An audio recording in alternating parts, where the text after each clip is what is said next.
திருப்பதியில் சுவாமி தரிசனம் செய்த அஜித் ரசிகர்களின் அன்பு பரிசை ஏற்றுக்கொண்டார். என்ன இருந்தால் படம் பிப்ரவரி 5ஆம் தேதி வெளியாக உள்ள நிலையில் நடிகர் அஜித் திருப்பதி திருமலையில் சுவாமி தரிசனம் செய்தார். அங்கு கூடிய தனது ரசிகர்களை நலம் விசாரித்தார்.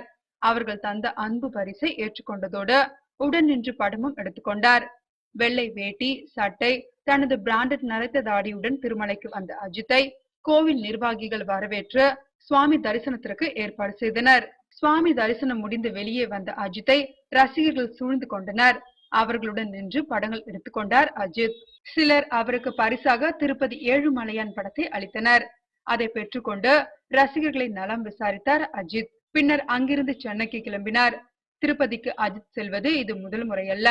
எண்ணெய் எறிதல் படத்திற்கு முன் வீரம் படம் முடிந்ததும் திருமலைக்கு சென்று இயக்குனர் சிவாவுடன் மொட்டை போட்டுக்கொண்டு திரும்பியது நினைவிருக்கலாம்.